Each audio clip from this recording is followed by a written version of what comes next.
Bonjour à tous. Aujourd'hui, la rosace de Notre-Dame-en-Vaux. Alors, elle est organisée, que vous le voyez, en cercle concentrique. Au centre, bien sûr, il y a la Vierge Marie. Ensuite, il y a un premier cercle avec les anges. Ensuite, nous trouverons des qualités, des vertus de la Vierge Marie et à chaque fois en alternance des personnages de la Bible qui en ont été les chantres. Ensuite, nous trouverons des prophéties liées à la Vierge Marie dans le troisième cercle. Et puis dans le quatrième cercle, nous trouverons l'ascendance de la Vierge Marie, la famille de la Vierge Marie. Alors c'est parti. Tout en bas, malheureusement, je n'ai pas réussi à bien les filmer, mais nous trouvons d'abord sur ici Adam, qui tient la pelle, symbole du travail, notre Père à tous. C'est une allusion au livre de la Genèse, à la fois avec ce travail qui lui est confié dès l'origine, et puis ensuite le labeur qui est lié au travail après le péché. Après Adam, nous trouvons Abraham qui tient la torche pour le sacrifice. Ensuite, nous trouvons Benjamin avec la coupe qui lui fut confiée par Joseph. Ensuite, nous allons trouver ici Bose qui tient les épis que Ruth était en train de glaner. Après Bose, nous trouvons son fils, Obed. Après Obed, nous trouvons Jessé. Jessé qui a donné son nom à toutes ces généalogies. Il tient en main l'arbre de Jessé. C'est vraiment l'arbre généalogique. Pourquoi il y a eu une telle insistance sur Jessé? Parce que la prophétie d'Isaïe, que nous verrons tout à l'heure. Après Jessé, nous avons son fils, David, qui ne tient pas de lyre, mais qui tient cette fois-ci une arche, symbole bien sûr de l'arche dont il avait la charge, et symbole de la Vierge. Et puis le fils de David, Salomon, qui tient le temple qu'il a fait construire. Et puis ensuite le roi Ézéchias avec sa couronne et son sceptre. Ensuite nous avons les parents de la Vierge Marie. Il y a plusieurs vitraux qui leur sont consacrés à Notre-Dame. Ça sera peut-être l'objet d'une future visite. D'abord Joachim avec la brebis qu'il n'a pas pu offrir en sacrifice. Et puis Anne qui tient une colombe, symbole de la pureté. Et puis le dernier, malheureusement nous ne le voyons pas, c'est l'époux de la Vierge, Joseph. Nous devinons simplement son bâton fleuri que nous avons déjà vu dans la chapelle qui lui est consacrée. Nous passons donc au deuxième cercle, qui est consacré cette fois-ci aux prophéties liées à la Vierge. Alors elle, nous la reverrons tout à l'heure.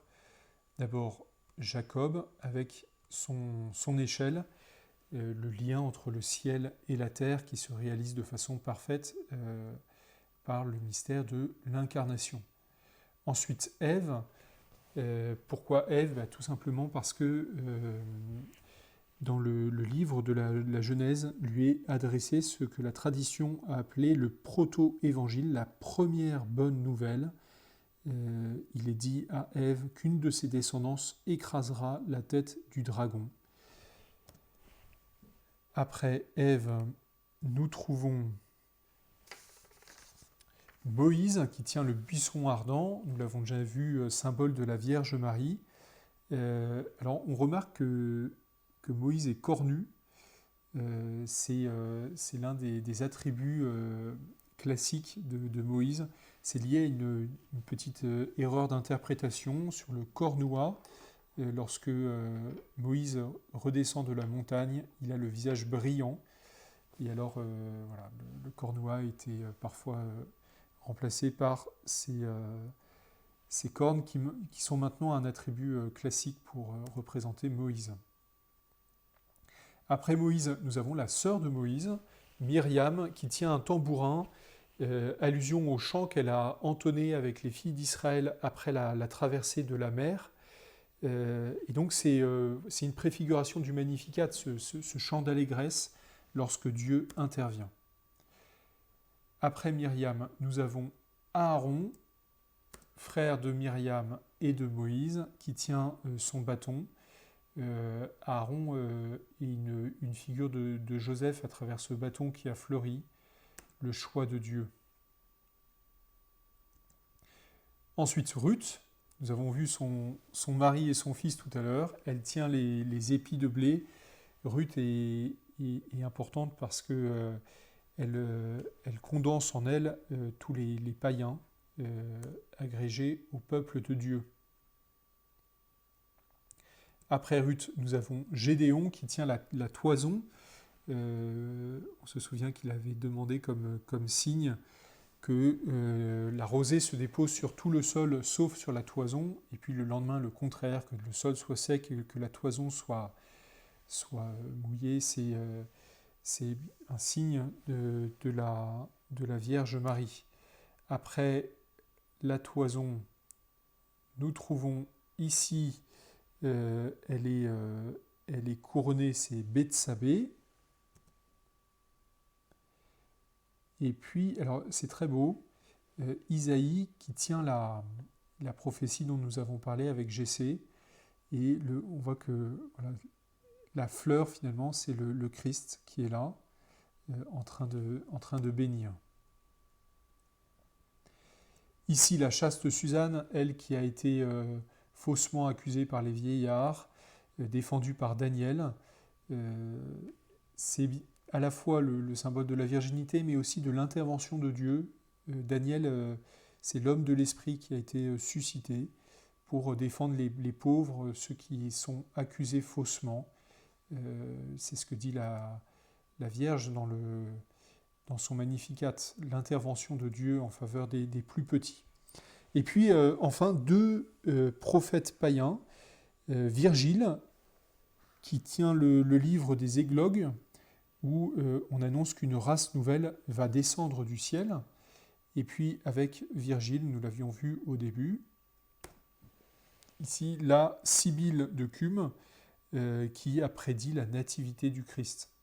Je trouve ça beau d'avoir des prophéties à la fois chrétiennes mais aussi païennes.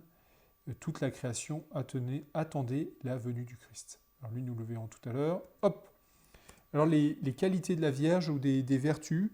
D'abord la solitude, personnifiée par la chouette, un animal solitaire. Et le personnage biblique qui est attaché, c'est Osée, qui a été un prophète solitaire. Ensuite, nous avons ici une salamandre au milieu des flammes. Alors pourquoi la salamandre ? Parce que la salamandre ne craint pas les flammes dans la tradition. Et donc c'est un symbole de la pudeur au milieu des flammes de l'impureté. Et puis nous trouvons ici Ben Sirac qui parle de la pudeur dans son livre, le livre de l'Ecclésiastique. Ensuite, nous trouvons la prudence avec le serpent, prudent comme des serpents, nous dit le Christ.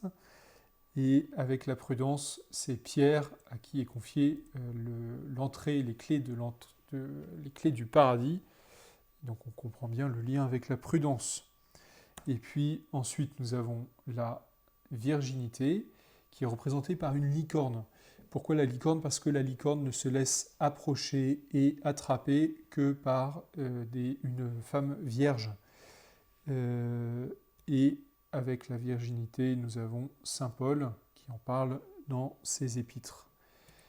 Ensuite, nous avons l'humilité avec l'aigle, l'aigle qui est le plus hardi des oiseaux, le plus noble, et qui en même temps descend sur terre. Et puis, c'est le prophète Isaïe qui traite de l'humilité dans son livre. Et enfin, nous avons l'obéissance avec la brebis.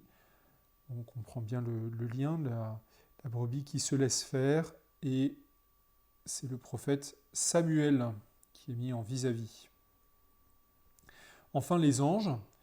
Alors d'abord, l'ange qui tient... Ah, on dézoome. L'ange qui tient le soleil. Après le soleil, c'est la lune. Après la lune, nous avons l'arche. Ensuite, le berceau, qui renvoie au livre de l'Exode. L'aigle dont nous avons déjà parlé, qui est aussi un symbole de la contemplation. Et puis le pélican. Alors le pélican, c'est le symbole du sacrifice, parce qu'on dit que si le pélican n'a pas de quoi nourrir ses petits, il donne sa propre chair. Et puis enfin, un trône de la sagesse, le Christ sur les genoux de sa mère. Le Christ est en train de nous bénir. Sa mère montre l'évangile que tient, le livre des évangiles que tient son fils. Voilà, pour regarder tout cela en vrai, n'oubliez pas de prendre une paire de jumelles. Bonne journée à tous et à très bientôt, je l'espère.